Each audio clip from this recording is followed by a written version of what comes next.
दोस्तों, बहुत समय पहले की बात है। हॉलैंड देश में एक लड़का रहता था जिसका नाम हैंस था।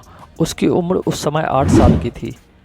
दोस्तों, इस बात की जानकारी करीब करीब सभी को है कि हॉलैंड देश समुद्र के किनारे पर स्थित है और उसकी ज़मीन का बहुत सा भाग समुद्र तल से नीचा है। समुद्र के किनारे पर स्थित स्थानों को सुरक्षित रखने के लिए हॉलैंड के निवासियों ने बड़ी बड़ी पत्थरों की दीवारें बनवाई थी, जिन्हें डाइक कहा जाता है। इन दीवारों की डच लोग बड़ी हिफाजत रखते हैं, क्योंकि इनमें एक भी छोटा सा छेद खतरनाक स्थिति को पैदा कर सकता है। यह छेद धीरे धीरे काफ़ी बड़ा भी हो सकता है और फिर उसके बाद समुद्र का पानी पूरे गांव या नगर को बाढ़ की चपेट में लेकर नुकसान पहुंचा सकता है। इसी प्रकार के एक गांव में ही हैंस रहता था, जो समुद्र तल से नीचे था और जिसके पास बड़ी बड़ी डाइक बनी हुई थी। एक दिन शाम के वक्त हैंस ने अपनी माँ से कहा, माँ, क्या मैं कुछ देर के लिए बाहर खेल सकता हूँ? मेरा मन बाहर खेलने को बहुत कर रहा है। माँ ने कहा, जाओ बेटा, ज़रूर खेलो, लेकिन समय से वापस घर लौटकर आ जाना। आसमान में काफ़ी काले काले बादल छाए हुए थे। हो सकता है कि बारिश हो जाए। माँ की आज्ञा पाकर हैंस अपने दोस्त को साथ लेकर खेलने चला गया। खेलते खेलते शाम हो गई। अपने दोस्त से विदा लेकर वह घर की ओर लौटने लगा। उसका घर वहाँ से काफ़ी दूर पड़ता था। वह गुनगुनाता हुआ घर की तरफ बढ़ रहा था। अचानक वह चलते चलते रुक गया। यह क्या है? यह तो पानी की पतली सी धार बह रही है, लेकिन यह पानी कहाँ से आ रहा है? उसने मन में सोचा। जब वह उस पानी के साथ साथ आगे बढ़ा तो उसने देखा कि डाइक के एक छोटे से छेद से पानी निकल रहा था। हैंस को बड़ी फिक्र हो गई। हैंस जानता था कि समुद्र के पानी के दबाव में वह छेद और भी बड़ी हो जाएगा। हैंस सोचने लगा कि अब क्या किया जाए। इतना समय भी नहीं था कि किसी को मदद के लिए बुलाया जाए, क्योंकि तब काफ़ी देर हो जाती और इस बीच समुद्र का पानी पूरे गांव में फैल सकता था और बाढ़ की भी आशंका थी। मैं खुद इस छेद को बंद कर सकता हूँ, उसने सोचा। मैं जानता हूँ कि मुझे क्या करना है। वह डाइक के साथ झुककर बैठ गया और अपनी उंगली उस छेद में डाल दी। इस तरफ पानी रिसना बंद हो गया। यह भी अच्छा था कि वह छेद छोटा ही था। सूरज छिप चुका था। ठंडी हवा चलने लगी थी। आसमान में काले बादल छाए हुए थे। हैंस ने आसमान की तरफ देखा। उसकी माँ ठीक कह रही थी कि बारिश आ सकती है। हैंस को अब ठंड लग रही थी।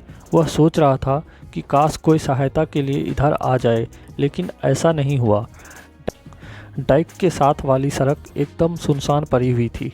हैंस को डर लग रहा था। 1 घंटा बीत चुका था, फिर समय गुजरता था। अब रात भी हो चुकी थी। चारों तरफ अंधेरा था। आसमान में चांद भी दिखाई नहीं दे रहा था।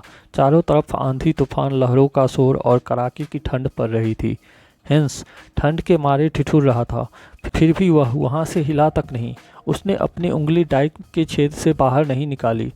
मैं तो इस तरह ठंड से मर जाऊंगा, हैंस ने सोचा। हे भगवान, किसी को मेरी मदद के लिए भेज दो। मेरे माँ बाप को ही भेज दो, और कोई घर से बाहर हो या ना हो, लेकिन हाँ, कोई ना कोई हैंस को तलाश कर रहा था। वे कौन थे? वे लोग हैंस के दोस्त और दूसरे उसके पिताजी। वे जोर जोर से आवाज़ देकर पूछ रहे थे कि हैंस, तुम कहाँ पर हो?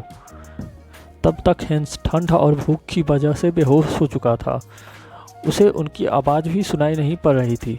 दूसरे समुद्र की लहरों और हवाओं ने इतना शोर मचा रखा था कि उनकी आवाज़ें काफ़ी धीमी सुनाई पड़ रही थी। उसने चिल्लाकर कहा, मैं यहाँ हूँ, लेकिन किसी ने भी उसकी आवाज़ को नहीं सुना था।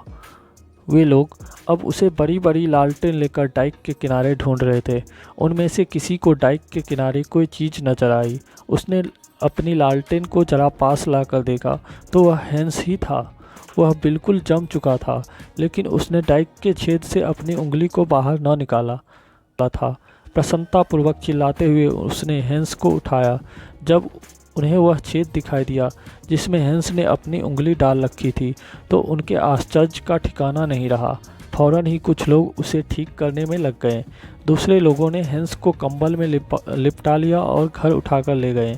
हैंस को देखकर उसकी माँ बहुत खुश हुई, और जब उसे अपने बेटे की इस वीरता के कार्य के विषय में पता चला तो उसकी खुशी का ठिकाना न रहा।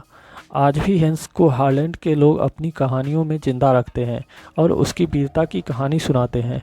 प्यारे बच्चों, इस कहानी से हमें यह शिक्षा मिलती है कि प्रत्येक बच्चे को इतना साहसी और वीर होना चाहिए कि लोग उसे बरसों तक याद रख सकें।